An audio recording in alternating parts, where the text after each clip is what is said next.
Hello guys, Late here. So this video will be about divination card farming, and I'm testing three card sets. The first one is Mesa, which the target is Fortunate. The second one is the Ivory Temple, and the target is Icy Brothers and Sephiroth. And the third one is Basilica. The target is 7 years Padlock and Dominations, and the Enlighten is also decent currency. All of them will use the same setup, but before we go into the setup, I want to make a disclaimer.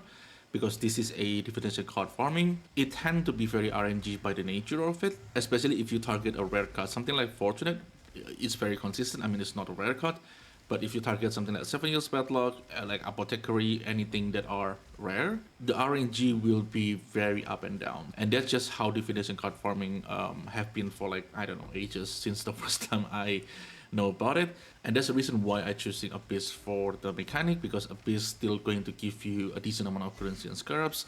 Even if you get unlucky with the card, you're still going to make decent amount of currency with Abyss. And because we are using Abyss, the second disclaimer is you are going to need Caster Mastery as usual. There will be a lot of clicking if you do not have Caster Mastery.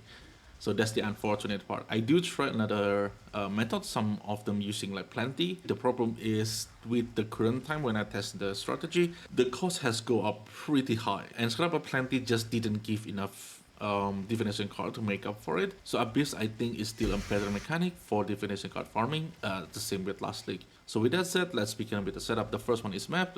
This one is the difference between last league and now. Now we have 16.5. We can aim for high quantity, and we also can get a more currency map on the mods. Even though we are farming divination card, Abyss still give you a lot of currency, a lot of scarab. So for the map, I'm looking for at least 110 quantity, and then I will looking for either 140 currency or 100 scarabs. I personally like to go for currency, especially at the end of the league like this. But if you want to go for scarab, you still can do that one. Abyss still produce a decent amount of scarabs. And for the chisel, I'm using the divination chisel from Maven.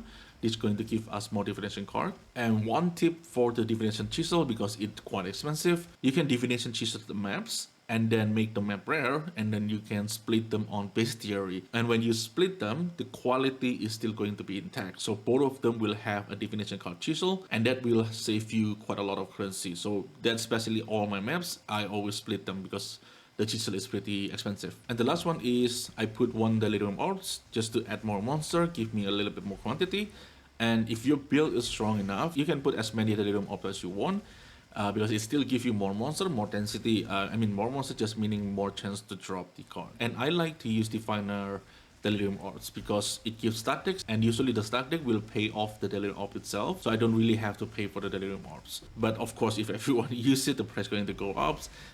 Just pick one that are cheap, or pick one that can basically pay itself off. Usually that will be the way to go with the Delirium Orbs. And for the map itself, I'm choosing Mausoleums. Usually for this kind of strat, we go for either Mausoleum or Jungle Valley, because with the strat, because we are using Pilfering, you will kill the boss at the end. And these two maps have a unique mechanic where the boss didn't spawn before you get into the boss room. So, and the implication of this will be on your altars. And without the boss presence, you cannot get a boss altar. So you're always going to get monster altar, or you're going to get player altars. And player altars is the one that we're looking for. We're looking for quantity and divination card duplications. This league, the altar is a little bit worse than last league, but it still play a major role on divination card farming as always.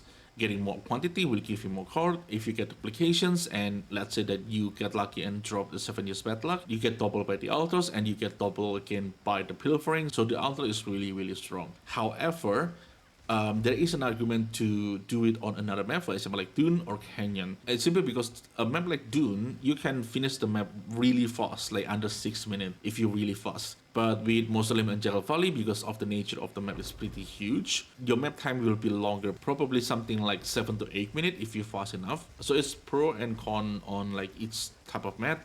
For me, I like to go for Mausoleums. It drops Sanctuary. Sanctuary is pretty expensive, and I also get the benefit from the altars. And the next one is passive tree. The passive tree is standard Abyss passive tree. One thing that you can change is the map node. I choose to take this map node and singular focus because I want to sustain my own maps, because the T16.5 Mausoleum is pretty hard to get on the trade side. It's probably because not that many people selling them, so I prefer to able to sustain my own maps, and so far with this node I able to sustain it. But if you already have a lot of like Mausoleum T16.5, you can allocate it into like some other Scarabs nodes. That's also fine. Another thing about this passive tree is I do really try to put Beyond in because of the Swarming Hive node, and I mean it's just an extra chance to get Divination card, but Beyond take a lot of point, and I just don't find a way to fit Beyond in without sacrificing too much on the current passive tree. So this is basically the passive tree that I'm using. And for the Scarabs, I'm using one Pilfering Scarab. This Scarab will make all the Divination card that drop on the maps going to be allocated on the boss. And this is the reason why we only kill the boss at the end of the map. And when you kill the boss, the Divination card that are dropped from the boss will be double. So Pilfering is really strong for Divination card farmings. And the second one is Abyss Scarab of Edifice, and it's just because Abyss Horde is really good for currency Scarab or even Divination card. So the Abyss Horde is really strong. The downside is, of course, you need to have Castle Mastery, or you have to click all this Horde, which can be painful. And for the rest of the Scarab is 3 Scarab of Freeze. I know a lot of people already talk like, yeah, Scarab of Freeze again, but with farm like this, which you need a lot of quantity, there's just no other way to get quantity other than using Scarab of Freeze. There's not really much you can do about it. And Scarab of Freeze does get buff this league, which it gives 2 modifiers, so you end up with like a really high amount of quantity, and that's going to help a lot on Divination card farming. So whether you like it or not, Scarab of Freeze is the best option for this one. I mean, probably for everything else, but you know, that's how it works this league. And the next one, let's talk about the numbers. So the cost of the map is around 1.6 divine. The first one I'm using for boarding the Delirium Boards. But later I changed the definer for the reason I explained earlier. So the map of the cost, I will put it at 1.6 divine.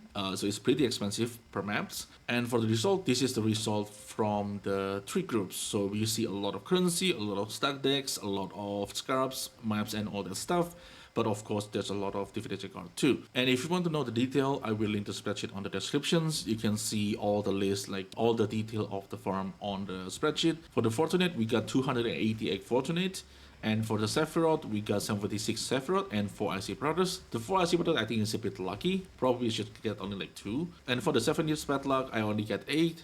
And 12 Enlighten and 122 Demigod Wager and 0 Divination, which is expected. With 50 man, I don't think I'm going to get Divinations, but the 7 years bad luck actually a lot rarer than I thought it would be. I mean, I know 7 years bad luck is rare, but you know, I expected to see a little bit more. And with all the currency and scarabs, we basically make 176 divine pure profit for the Fortunate, and we make 242 pure profit for the Sephiroth SG Protoss, which is basically I4 Temple card set, and we made 174 pure profit for the 7 years bad luck, which is Basilica.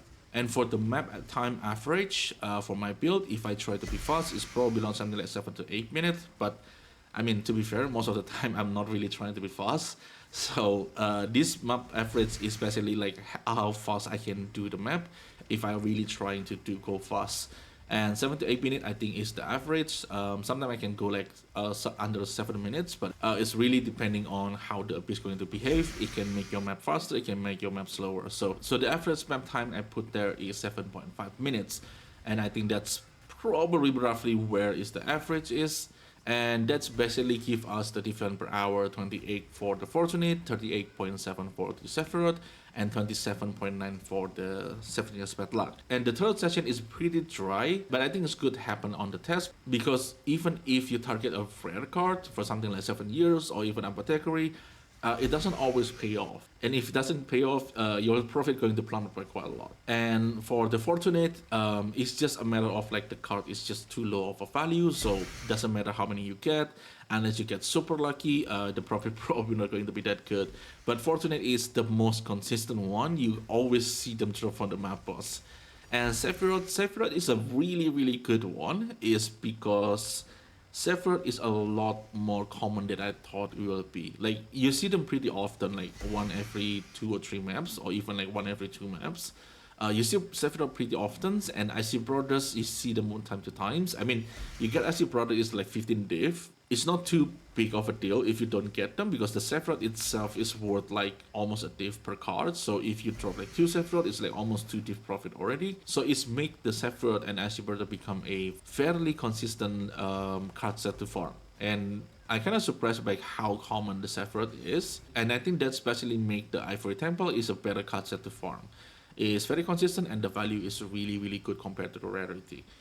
For the 7 years bad luck, sure you can argue this is unlucky, but if you get lucky, sure, you probably can compete with the Sephiroth. But once again, with any divination card that are rare, this is always will be your caveat. Like if I drop Nations on the third groups, I mean, you can add like 92 divine on the profit itself. So that's always the caveat with divination card farming, especially if you target a rare card.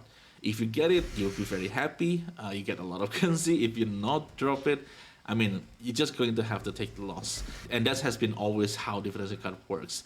So if you just want to farm this for profit, the card set that I would recommend is Ivory Temple, which basically gives you Sephiroth and IC Brothers. I think this card set is very good to farm. With that said, if you guys have any questions, as usual, leave it in the comment below. I will try my best to answer it. And thank you everyone for watching, and I will see you in the next one. Bye.